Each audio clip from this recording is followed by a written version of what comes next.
Hello, good morning, नमस्कार। मैं Ankit Singh science and technology के इस यूट्यूब चैनल वर्निक्स में आपसे फिर मुखातिब हूँ। आइए आज बात करते हैं साइंस की कि साइंस क्या है। साइंस दरअसल एक लैटिन भाषा का टर्म साइंसिया से ड्राइव हुआ है, से व्युत्पन्न हुआ है। साइंसिया इसका मतलब होता है इंग्लिश में नॉलेज, हिंदी में इसका मतलब होता है ज्ञान। तो ये रही साइंस टर्म की बात। थोड़ा एंशिएंट पीरियड, प्राचीन काल की तरफ अपन चलते हैं तो बात करते हैं साइंस की। साइंस जो है पहले ये माना जाता था कि साइंस दरअसल एक आर्ट का सब्जेक्ट है, इसे कला का एक विषय माना गया था। दोनों को एक मिक्स विषय मानते थे कि साइंस और आर्ट, या आर्ट मेन विषय था, उसके अंदर साइंस समाहित था। तो कालांतर में हुआ क्या, नाम आपने सुना होगा, एक साइंटिस्ट हैं, फिलोसोफर भी उन्हें बोल सकते हैं, नाम सुना होगा अरिस्टोटल, हिंदी में इन्हें बोलते हैं अरस्तु। तो अरिस्टोटल ने पहली बार ये बताया कि साइंस जो है ये आर्ट से एक अलग सब्जेक्ट है, विज्ञान कला से एक अलग विषय है। तो अरिस्टोटल को बोला गया है फादर ऑफ साइंस। तो साइंस की यात्रा या जर्नी अपनी यहां से स्टार्ट होती है। जब टर्म इजाद हो गया साइंस, अरस्तु को उसका फादर मानने लगे। ये एक ब्रॉड टर्म था साइंस। ब्रॉड टर्म मतलब ये कि साइंस की वर्तमान समय में, प्रेजेंट टाइम में जितने भी आप सब्जेक्ट या कोर ब्रांच या सब सब्जेक्ट आप देखते हैं वो सबके सब इसी साइंस में ही थे। फॉर एग्जाम्पल, किसी ने कोई स्पीसीज को डिस्कवर किया, किसी ने कोई नई जाति की खोज की, लोगों ने बोला इसको अपन रखेंगे साइंस में। किसी ने कोई नया इंस्ट्रूमेंट बना दिया, नया उपकरण बना दिया, लोगों ने बोला ये साइंस है। फिर कोई आ गया, उसने बोला कि भाई ये कोई एक मेटल मिली है, ये है क्या, मेटल है नॉन मेटल है। उस लोगों ने, उस समय ज्यादा जानकारी थी नहीं, लोगों ने बोला कि इसको बोलेंगे साइंस है।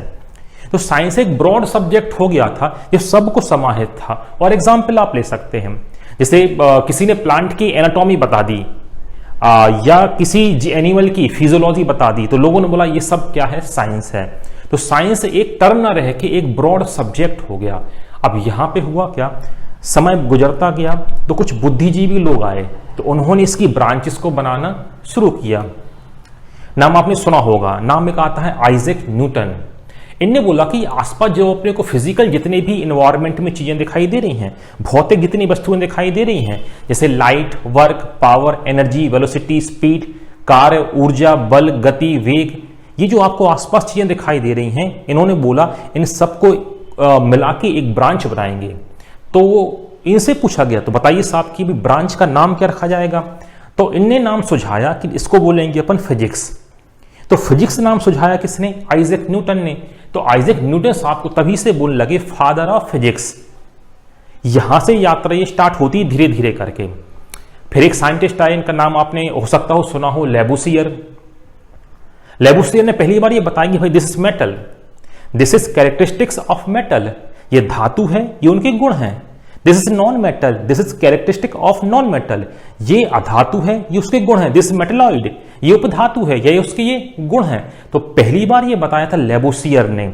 मेंडली अपने तो आगे चल के पीरियोडिक टेबल, आवर्त सारणी में उसको क्लासिफाई किया था, मगर उसके पहले कुछ मेटल्स की जानकारी होने लगी थी। तो लेबुसियर ने बोला कि इसको एक अलग से एक साइंस बनाएंगे। तब इनसे पूछा गया कि भाई बताएं कि क्या बनाएं, इसमें नाम इसका क्या रखा जाए। तो इन्हें एक नाम सुझाया केमिस्ट्री। तो लेबुसियर को बोला जाता है फादर ऑफ केमिस्ट्री, केमिस्ट्री के पिता। ये जो फिजिक्स केमिस्ट्री की यहां पे मैंने बात की है, यहां पे बुद्धिजीवी ने उनके नाम रख दिए, तो उनको वहां से नाम दिया जाता है। अब जरा बोर्ड की तरफ आप ध्यान दें, मैंने बोर्ड में कुछ बना के रखा पहले से। मैंने भी क्या बोला कि अरिस्टोटल, या हिंदी में इसको हिंदी वाले बोलते हैं अरस्तु, अरिस्टोटल ने पहली बार ये बता दिया था कि ये कला से अलग विषय है, ये आर्ट से एक अलग विषय है, इसलिए अरिस्टोटल को बोला जाता है फादर ऑफ साइंस। बस इतना केवल अभी ध्यान देना है आपको। अब जरा इस तरफ आप देखें बोर्ड के, मेनू पर हेडिंग लिखी है साइंस, टेक्नोलॉजी एंड एनवायरनमेंट। इन तीनों को लेकर मैं चलूंगा। अभी केवल मैं बात कर रहा हूं, केवल और केवल बात कर रहा हूं साइंस की, यानी विज्ञान की बात कर रहा हूं। उस विज्ञान में भी जहां से क्वेश्चन बहुत ज्यादा बनते हैं, यह है बायोसाइंस। बायोसाइंस, हिंदी में इसको बोलते हैं जीव विज्ञान। जितने भी आप देखें स्टेट पीसीएस, जहां जहां के भी आप देखें, यूपीएससी आप देखें या स्टेट पीसीएस में बहुत लो लेवल वाले एग्जाम भी आप देखें, तो साइंस जो बोलते हैं जनरल साइंस, तो क्वेश्चन सारे के सारे यहीं से आते हैं। तो इस सीरीज में अपन इसी के बारे में बात करने वाले हैं। तो अपन बात करते हैं बायोसाइंस के बारे में। अब बायोसाइंस के बारे में आपको पता होगा, इसके 3 मेन सब्जेक्ट होते हैं। एक होता फिजिक्स, हिंदी बोलते हैं भौतिक शास्त्र, केमिस्ट्री, हिंदी बोलते हैं रसायन शास्त्र, और बायोलॉजी, इसको बोलते हैं कि जीव विज्ञान। तो अभी जो मैंने आपको बताया फिजिक्स, मैंने बोला पहली बार ने आइजैक न्यूटन साहब ने ये बता दिया कि भाई ये आसपास जितने भी आपको फिजिकल चीजें आपको दिखाई दे रही हैं, तो अलग से एक ब्रांच बना के उसको अपन पढ़ेंगे। इसलिए आइजैक न्यूटन साहब को बोला गया है फादर ऑफ फिजिक्स। आगे चलते हैं। जैसे केमिस्ट्री की मैंने आप बात की, यहां पे फादर ऑफ केमिस्ट्री ये बोला जाता है लेबोसियर को, क्योंकि पहली बार इन्होंने डिफरेंशिएट करके बताया था कि मेटल, नॉन मेटल्स और मेटलॉइड के बारे में। ये फिजिक्स की कोर ब्रांच है। इसके बाद इस फिजिक्स में भी बहुत सारी ब्रांचेस आ गई हैं, वो टेक्निकल लाइन हो जाएगी थोड़ी। तो अपने को मेन याद रखना कि फादर ऑफ फिजिक्स कौन है, आइजैक न्यूटन, और फादर ऑफ केमिस्ट्री कौन है, ये है लेबोसियर। ठीक है, यहां देखें। आगे अपन बात करते हैं, इसका 3rd सब्जेक्ट है बायोलॉजी। जरा आप यहां पे देखें, मैंने कुछ लिखा था, father of science Aristotle and biology. Aristotle को बायोलॉजी के और साइंस के दोनों के फादर बोलते हैं। जरा आप गौर से आप देखेंगे तो यहां जूलॉजी में भी इनका नाम देखने को मिलेगा। जो अरस्तु या अरिस्टोटल हो गए, यही हैं father of science, father of biology और फादर ऑफ जूलॉजी। मतलब जंतु विज्ञान, विज्ञान और जीव विज्ञान, तीनों के ही फादर, तीनों के ही पिता ये हैं अरिस्टोटल या अरस्तु। अब ऐसा हुआ क्यों, जरा यहां पे थोड़ी बात समझते हैं। यहां पे आपको देख के लग रहा होगा कि बहुत साइंटिस्ट टाइप के से लोग थे अरिस्टोटल की, भाई ने इतने सारे इनको फादर बोला जाता है। दरअसल अरिस्टोटल एक फिलोसोफर थे, दार्शनिक थे, मगर इनको इनके फादर बोला जाता है। इसका भी एक रीजन है क्यों बोला जाता है। जरा यहां पे इसको यहां पॉज करते हैं, यहां पे आप देखें। पहले अपन बात करते हैं बायोलॉजी की।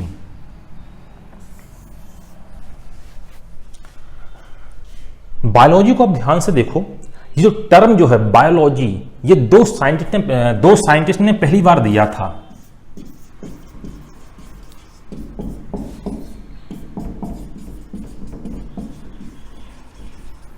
इनका नाम था लेमार्क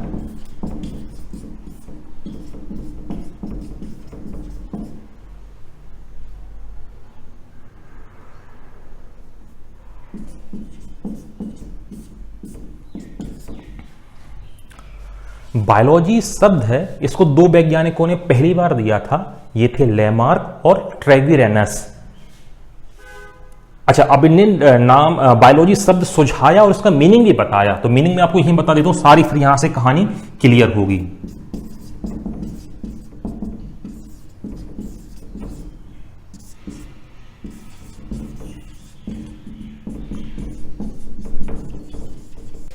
इसकी रीजन की बात करते हैं कि दोनों ब्रांच क्यों बनाई। तो पहले बात करते हैं बॉटनी, हिंदी में उसको बोलते हैं वनस्पति विज्ञान। अब ये आपने कहीं पढ़ा होगा कि नाम भी सुना होना चाहिए कि जगदीश चंद्र बसु, इन्होंने इन्वेंट किया था कैस्कोग्राफ, जिसके थ्रू उन्होंने प्लांट की हाइट को मेजर करके बताया था, पौधों की ऊंचाई को माप के बताया था। और यहां से उन्होंने इसके माध्यम से प्रूफ किया था कि प्लांट आल्सो लिविंग थिंग, कि पौधों में भी जीवन होता है और जंतुओं में भी जीवन होता है। इसलिए दोनों को रखा है किसमें, बायोलॉजी में। और इनको और अपन करते हैं, डिफरेंशिएट करते हैं। बॉटनी की अपन बात करें, वनस्पति विज्ञान की बात करें, तो उसमें आते हैं सारे के सारे प्लांट्स आते हैं। अब प्लांट्स जितने आपको बाहर दिखाई दे रहे हैं, फॉर एग्जाम्पल आप ले सकते हैं एल्गी, जो शैवाल होती है, ये नेकेड आई से भी देख सकते हैं इसको आप। हाँ, बहुत माइक्रोस्कोपिक इन साइज होती है। यहां से आप देख के बैनियान ट्री, बरगद का पेड़, जो वास्ट वेरिएशन है, मतलब कितना वास्ट वेरिएशन है कि एक इतना छोटा सा, थोड़ा सा उसको देखने में कठिनाई हो रही है और एक कई किलोमीटर दूर से आपको दिखाई दे रहा है। तो वास्ट वेरिएशन जो है, इसकी स्टडी करने के लिए अलग से एक सब्जेक्ट ही बनाया गया। जो सब्जेक्ट को नाम क्या दिया गया, बॉटनी। वैसे अपन देखें, बात करते हैं अपन जूलॉजी की बात करते हैं। इसको अपन ने क्यों बनाया, आपने कुछ प्रीवियस या स्टार्टिंग क्लासेस में कुछ नाम सुने होंगे, जैसे अमीबा, पैरामीशियम, यूग्लिना, क्लेमाइडोमोनास। जो मैंने नाम लिए हैं क्या, these are microscopic living organism. ये सभी सूक्ष्म जीवी हैं जो कि नेकेड आई, नग्न आंखों से दिखाई नहीं देते। अच्छा, दूसरा वहीं आप देखो ब्लू व्हेल, ये मैमल है तो कई टन के बराबर होता है। एक माइक्रोस्कोपिक इन साइज और एक मैक्रोस्कोपिक इन साइज, कितना वास्ट वेरिएशन है। तो उसके लिए अलग से ही एक ब्रांच क्या बनी, जूलॉजी। कुछ मैंने बेसिक अंतर बताए कि बॉटनी और जूलॉजी अलग से ब्रांच क्यों बनाई। क्वेश्चन यहां से नहीं आता, क्वेश्चन थोड़े एक स्टेप आगे से आता है। यहां बात करते हैं फादर ऑफ बॉटनी, वनस्पति विज्ञान के पिता। कई बार एग्जाम ने पूछा है, यह थियोफ्रास्टस। फादर ऑफ जूलॉजी, जंतु विज्ञान के पिता एरिस्टोटल, या हिंदी में इसको बोलते हैं क्या, अरस्तु। अब जरा आप गौर से आप देखें, अरिस्टोटल या अरस्तु फादर ऑफ जूलॉजी, जंतु विज्ञान के पिता, फादर ऑफ साइंस, विज्ञान के पिता, और फादर ऑफ बायोलॉजी, बायोलॉजी के पिता। अब यहां पे थोड़ा समझने वाली बात है कि यहां पे ये इतना वेरिएशन मतलब कि यहां पे कितना सेम क्यों दिखाई दे रहा है। बाकी हर जगह आपको वेरिएशन दिखाई दे रहा होगा। तो बात करते हैं पहले अरिस्टोटल की बात करते हैं। ये थे फिलोसोफर। जब बायोलॉजी की ये ब्रांच नहीं बनी थी तो इसके पहले इन्होंने एनिमल को क्लासिफाई कर दिया था on the basis of their habitat. इन्होंने जंतुओं को वर्गीकृत कर दिया था इस ब्रांच बनने के पहले। किसने, अरिस्टोटल ने। हालांकि इन्हें किया कुछ नहीं था, केवल सोचा था। हाँ, मगर पहली बार किसी ने तो सोचा। अरिस्टोटल, इनकी बायोग्राफी में मिल जाता है कहीं ना कहीं। ये एक बार नदी किनारे बैठे हुए थे। इन्होंने देखा कि पानी में कुछ मछलियां तैर रही हैं। इन्होंने सर ऊपर करके देखा तो कुछ बर्ड्स, पक्षी उड़ रहे थे और कहीं दूर कुछ जानवर चल रहे थे। तो इन्हीं आधार पर, मतलब आवाज के आधार पर इन्होंने पहली बार एनिमल को क्लासिफाई कर दिया। उन्हें बोला कि जो पानी के अंदर है, उन्हें बोला दीज आर एक्वेटिक एनिमल, ये जलीय जीव हैं। जो हवा में उड़ रहे थे उनको बोलते दीज आर एरियल, ये वायवीय हैं। और जो कुछ स्थल के ऊपर चल रहे थे तो उनको बोल दिया दीज आर टेरेस्ट्रियल, ये स्थलीय जीव हैं। तो आवास के आधार पर पहली बार वर्गीकरण किया था किसने, अरस्तु ने या अरिस्टोटल ने। इसलिए इनको बोला गया फादर ऑफ जूलॉजी। जब ब्रांच नहीं बनी थी उसके पहले ने क्लासिफाई कर दिया था, जब ब्रांच बनी तो उनको बोला गया इसके फादर। अच्छा, जो उनका क्लासिफिकेशन का बेस था, मतलब हैबिटाट, आवास, उस बेस पर ही थियोफ्रास्टस ने क्या कर दिया, प्लांट को क्लासिफाई कर दिया। इसलिए इनको बोला जाता है क्या, फादर ऑफ बॉटनी, वनस्पति विज्ञान के पिता।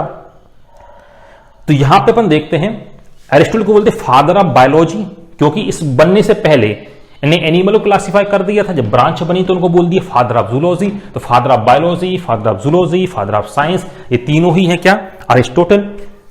बात करते हैं थियोफ्रास्टस की, तो ये फादर ऑफ बॉटनी।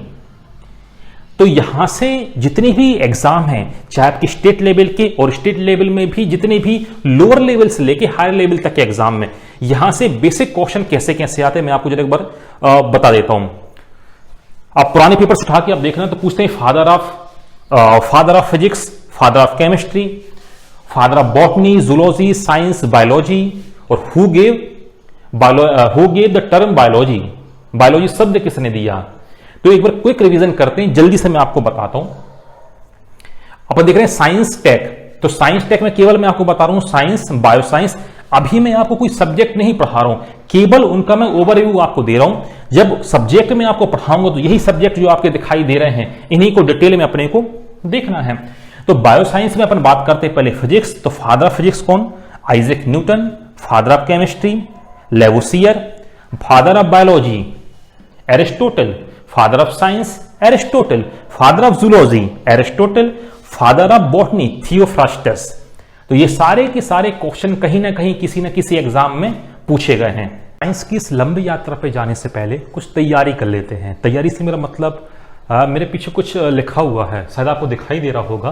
कुछ शब्दों की मीनिंग अपन जान लेते हैं, कहीं ना कहीं शब्द आपको रास्ते में टकराएंगे। साइंस की इस लंबी यात्रा में आपको देखने को मिलेंगे। ये सारे शब्द कहीं प्री एग्जाम में तो कहीं नहीं पूछे जाते हैं। हाँ, मगर मेंस के पॉइंट ऑफ व्यू से काम के हैं, मेंस में पूछ लिए जाते हैं। एक बार शब्दों को पढ़ रहा हूं। कल्पना, इमेजिनेशन, परिकल्पना, हाइपोथेसिस, ज्ञान, नॉलेज, विशिष्ट ज्ञान या विज्ञान, स्पेशल नॉलेज या साइंस, प्रौद्योगिकी, टेक्नोलॉजी, इसी को बोलते हैं तकनीकी, प्रौद्योगिकी विडंबना, इसको बोलते हैं टेक्नोलॉजिकल पैराडॉक्स। ये कुछ शब्द आपको यहां पे दिखाई दे रहे होंगे। इनकी मीनिंग क्या है, इनको अपन पहले जान लेते हैं। पहला शब्द अपन यहां पे देखते हैं इमेजिनेशन, कल्पना। अब कल्पना क्या है, कल्पना है फ्री माइंड थिंकिंग, स्वच्छंद विचार, कोई भी विचार जो आपके मन के अंदर आया तो यहां पे इसको बोला गया है कल्पना या इमेजिनेशन। सपोज मेरे मन में विचार आया कि मैं फ्री था कि ऑनलाइन क्यों ना जाया जाए, ऑफलाइन लंबे समय से हैं तो क्यों ना ऑनलाइन की तरफ एक स्टेप बढ़ाया जाए, तो ये मेरी कल्पना है। सपोज किसी के मन में विचार आ सकता है कि भाई क्या करें, किसी ने कुछ सोचा बिजनेस किया जाए। सपोज कोई सोच रहा है कि मैं कपड़ों का बिजनेस करता हूं, तो ये उसकी क्या हो गई, ये हो गई कल्पना। फ्री माइंड में जो बिल्कुल स्वच्छंद विचार आ रहे हैं, मतलब इनका कहीं से कोई लिंक नहीं है, ना कहीं से लेना देना कहीं से भी नहीं है, जो विचार सीधे एंटर हो गए, इनको आपने क्या बोल दिया, कल्पना या इमेजिनेशन। इमेजिन आपने कर लिया। परिकल्पना, इसको बोलते हैं हाइपोथेसिस। दोनों में थोड़ा सा डिफरेंस है, कल्पना और परिकल्पना। अब चूंकि क्लास ऑफलाइन होती तो बहुत मजा आता है, इनको लोग अपनी अपनी परिभाषाएं बना के देते हैं, ठीक है, कोई बात नहीं है। ऑनलाइन में अपन देखते हैं, थोड़ा क्या कैमरे के सामने बोलने में ऐसा लगता है कि कैमरे को अपन सिखा रहे हैं, ठीक है। बात करते हैं परिकल्पना की, बात करते हैं। तो परिकल्पना और कल्पना में अंतर थोड़ा सा है। कल्पना, सपोज मैंने सोचा कि कपड़े की दुकान खोलनी है, ये मेरी कल्पना थी। अब मेरी कल्पना थी कपड़े की दुकान खोलनी है, मैंने दुकान खोल ली।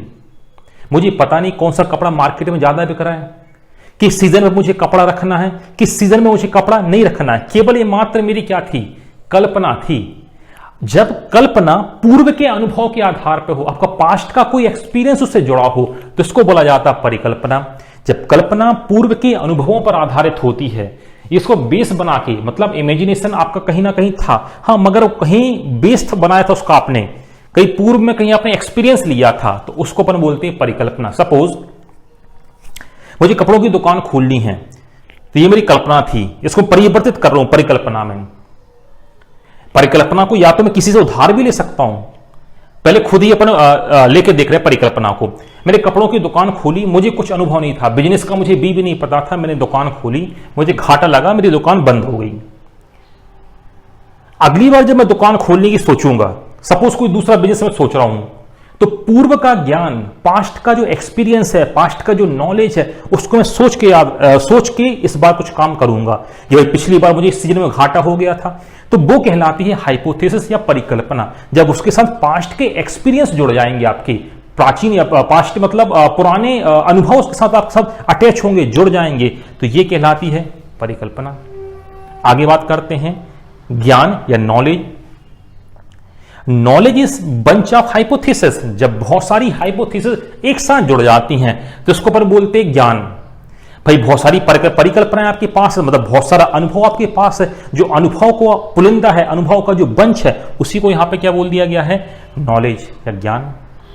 विज्ञान की परिभाषा आपने पढ़ी होगी, क्रमबद्ध ज्ञान। जो ज्ञान है, जो नॉलेज जो है, उसको आपने अरेंज वे में बना दिया है, अरेंज वे में उसको समझा है, इसी को हम बोलते हैं विशिष्ट ज्ञान, स्पेशल नॉलेज या विज्ञान। अरेंज होना चाहिए आपका पूरा नॉलेज।